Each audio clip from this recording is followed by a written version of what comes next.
Okay. Hello. Welcome to our discussion of excerpts and how we prepare them and what they are.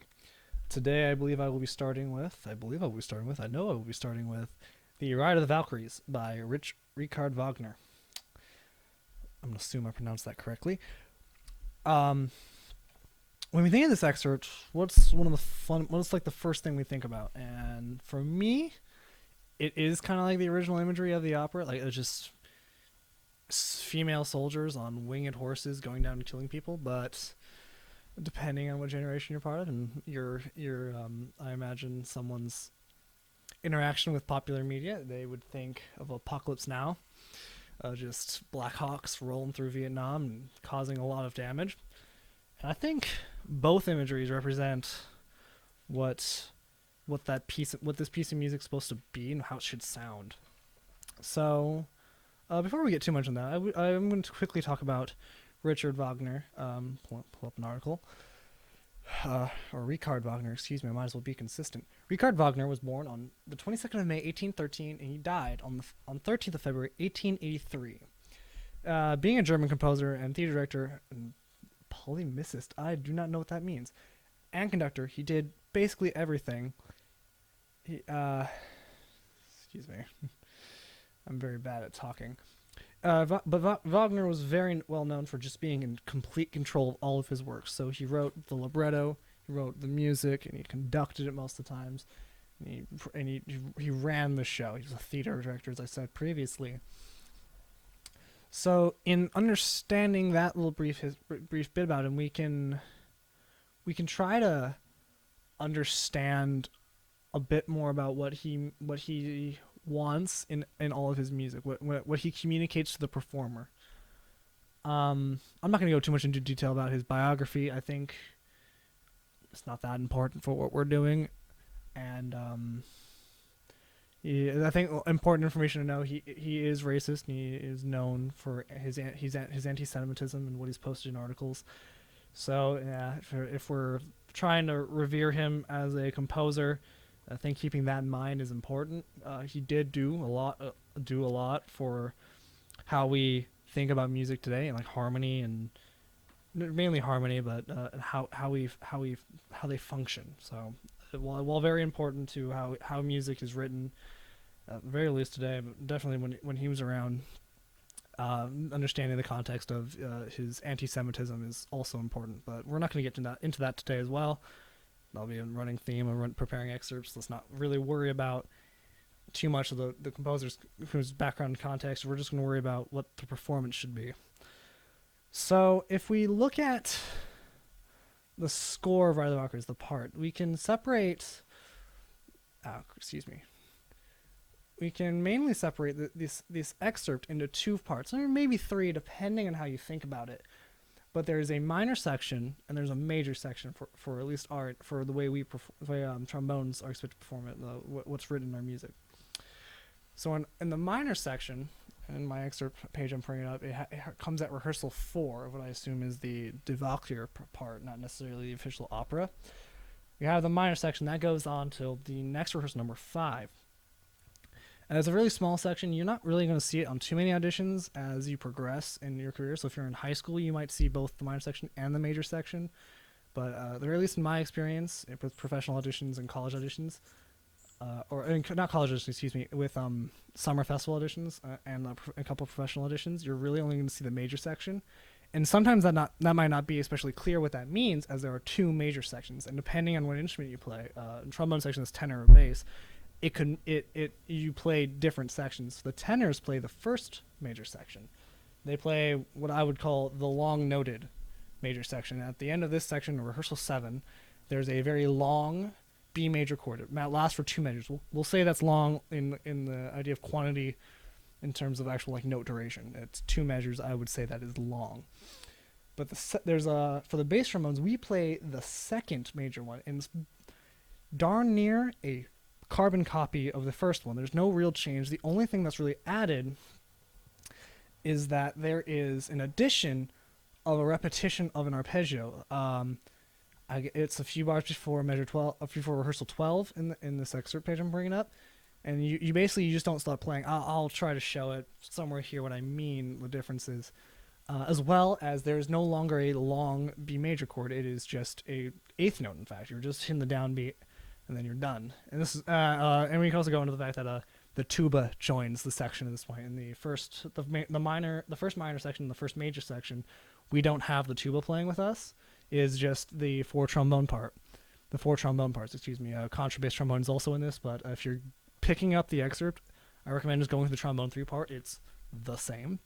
There's really there's no discernible difference that either holds. You're really only it's yeah, no. Just go for the trombone 3 part, not the contrabass trombone. Different instruments. So when we look at the part, and again, I'll try to show the score I'm looking at. I'm going to look at, for bass trombone, I'm going to look at the excerpt 2. I say excerpt 2, I mean the second major section that we would normally perform at auditions. When we look at the score, or at least the part, we see accents on all the downbeats as well as some marcato notes on the tuplet in the middle of our first triplet, as well as the third triplet of the first triplet. I'm sorry, that doesn't make that much sense, but the third note of the triplet, we see marcatos though. So I think what Wagner's communicating in that one is he wants that beat to be very heavy. Like when we're practicing these ones, we really want to focus on making that accent happen, and then the last two beats, while marcato, we still want them to be heard, and we want them to feel like an extra oomph. But we don't see any markings on the two dotted quarter notes for beats 2 and 3, and this repeats on and off the entire excerpt. This is, until the end where we see the tuplets return. Right, we see the bum ba bum bum ba bum bum. It's that very recognizable thing, motivic idea, and we don't see any accents. So we would really, looking at this, we want to just play what's on the page, as I like to say, and so we want to have a lot of accent, but we don't want any accent or any sort of extra articulation on these long notes. So when we get to these tuplets that don't have any accents, you really just want it to move and we want to keep moving forward and just kind of finish really well. They don't necessarily need to be super heavy at that moment. On the tuplet, we run into not a clash of ideas, but there's an interpretation that we run into where it's, how much do you want to hear that tuplet in the triplet? Depending on where you study and depending on who you're auditioning for and what they prefer and what they do, you may see that they really blast out the tuplet. It is a splat. It is there. And what happens in the hall that they're playing in, or whatever, or any hall really, it mellows out. You really just hear a nice bum bum bum bum. It doesn't really come out as splatty, which sends me a running theme with the low brass section. We sound super crass in the section, and then and when it gets out in the hall, it sounds way better. It's just the nature of acoustics. So when deciding it, make sure there's neither are really wrong, but if you're gonna pick one, go with it. Don't cop out midway through, like, oh, I don't really like the splat sound of this one. I'm gonna go back to this a little more mellow, a bit more passive way of playing it. It's less that you're gonna really play the note. You're gonna like give it an oomph, but it's not gonna be heard necessarily. You're gonna kind of, it's gonna sound like you're omitting that tuplet. You're kind of, as an audience member, you're only really gonna hear the bum bum bum bum bum bum bum bum bum bum bum bum bum bum bum bum. I guess it works to sing it. So yes, and going on with that. So now that we kind of understand basics of how to play it, I think understanding a bit of the context helps with preparing it. And we'll get also into how to prepare the tuplet. It's generally considered a fairly hard rhythm to understand when you're first playing it, and plenty of players struggle with playing it very accurately, and I think there's a really good way to approach this rhythm. The basic context of what this motif is representing is we are the Valkyries, right? We are coming in, and it's not necessarily a heroic entrance. It's very violent entrance. But so the Valkyries in this scene are coming down, and as I've heard a Berlin player say in masterclass, not tell me, excuse me, I wasn't there. The Valkyries are coming, and they're deciding who gets to live, who gets to die, and there's blood up to your knees, and it's just you're dying. People are dying everywhere. So if you can, without getting super edgy or super loud or super crass, without getting super violent, because these are still women of class, right? These are like goddesses. You don't want to be the stereotype. I think the reason why we worry about this, in my opinion, is because we it has become a stereotype, and people don't like how loud we generally as trombonists tend to get. So when we're playing this excerpt, the goal is to sound violent, and like you want to kill, like you're there to kill people, but with class, with pride, like a goddess, I guess. So, what time? How much time do I have left? I've got 4 minutes left. I'm gonna briefly talk about how to prepare the tuplet for a quick second. I'm gonna back away and play my horn for that. The tuplet is only really challenging. Excuse me as I go pick up my horn. The tuplet's challenging in that you want to play it kind of like a duple and less like a triple. And I'm gonna play from right up here. Hopefully this works. So when we're playing this, the way to approach it is it's all a triplet. So the way I would approach this rhythm if I'm just learning it is to play it everything like a triplet first, and then move on to adding the duple, and or omitting that triplet and then adding the duple. Let's quickly go through it.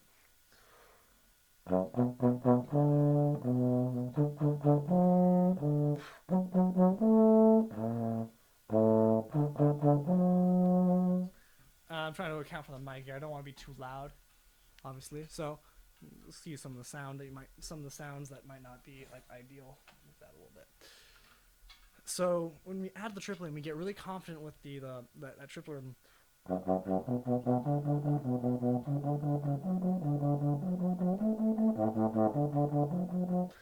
Just being super clear. And obviously, you want to be in tune. You want to have really good articulation style, which would be just nice and fanfare-like.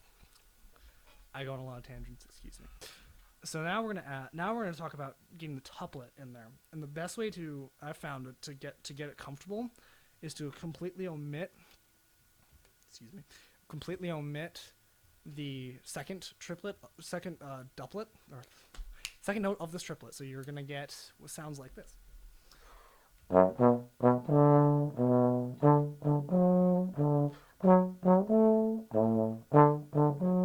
All the while add those accents. Really keep the accents. So you already ingrain it in your mind now, in the practice now, how important that accent is. So now that we've done that, we've gotten really used to the bum bum bum bim bum, and while we're doing that, you still want to subdivide that triplet. That triplet should be constant throughout. We are now going to start talking about adding the duplet. Adding the 16th tuplets that happen in between. It's 1/16th and it's an offbeat 16th, right? So the way I'm going to approach it is I'm going to add that second triplet again, that second beat, that second offbeat, excuse me, but I'm going to make it 2/16th notes, and we're going to try to get comfortable with what that feels like, and then we'll finally get to the rhythm. At that point, it would be a good step process. It just happens in between these two triplets. It should sound like this when you practice. Excuse me, it's been a while.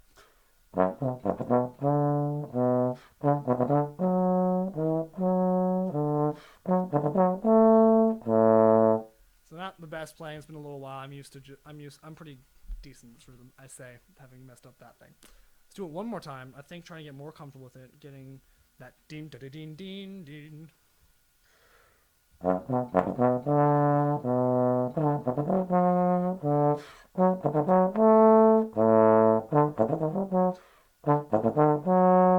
It's pretty hard to do because it's you kind of want to add I'm a splatter personally for this excerpt, and I keep wanting to push it, but I'm trying to play really nice. So finally we get to get the tuplet. So we notice the beam da ding ding beam. It's gonna feel weird, but you want to now just omit that shrilly. So it's like boom, beam, beam, beam. You're just kind of wanting to. I guess a better way to prep it, actually, excuse me, is to think about a 16th note prior to that third triplet, and I think that'll be probably a better way to do it instead of trying to do all these mental gymnastics. So now that we've omitted the triplets and we actually practiced that other duple rhythm, I think it will help us in just playing this other rhythm. Now we're just going to think about omitting that first 16th doublet. It's a tied note now. It's a double dotted eighth note, right? And we're gonna make that tie. We're gonna try to this will be the full rhythm.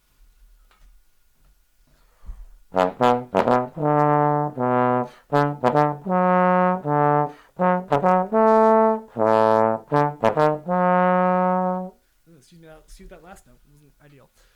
And that's the rhythm. It's closing minute. Obviously, pull out a metronome. I usually use my phone, but today, since I'm recording, it's kind of just everywhere. Metronome, tuner, basics of practice. But on that, moving to interpretations. There's not a whole lot in terms of how to interpret it. Like, we have the splat, which is something I'm going to do, and then how important the two long notes are. The ding don, dum bim ba bim bi. How do you play those? And do you want it to them just be long and kind of like float in there, I guess is the way to say it? Or do you want them to be really important? And I think that's going to be the thing to talk about. Or not be really important, excuse me, that's very vague. Do you want them to have a lot of forward momentum? Personally, I like forward momentum in my playing. It feels like it wants to go places, and I feel like that's the way it should be. You want to be on a horse riding in a battle. You don't want to kind of like be some officer sitting in the back like, I don't really want to fight. Enjoy the stupid jokes. Me. We're getting into playing, and I think between our three interpretations, we're going to have not too much difference. It's going to be a kind of an idea of how important certain kind of notes are. First one's going to be pretty straightforward. It's just going to be playing what's written on the page. Just kind of going accents and the two marcatos. No splat in this one. And you're just kind of trying to think about a lot more length on these longer notes. They're not necessarily important in terms of like what the motif is. It's just kind of like a big chord and big chords. They're the same chord even. So on the second one, I'm going to add the splat, but keep with the sort of like there's not a lack of forward momentum, but a floating feeling, a staying still feeling, a stillness within the music. And then the third one, I'm gonna keep the splat, and I'm gonna keep everything moving forward as much as I can. I'm gonna get more enthusiastic with it. Is the idea. I'm charging basically. I think I'm gonna play both the minor section and the major section, and the minor section being the one I talked about, the major section being the bass trombone extra with the extra. That one basically. Again, we're gonna do a bit of editing. Okay, I'm gonna set up and do that performance. Excuse me.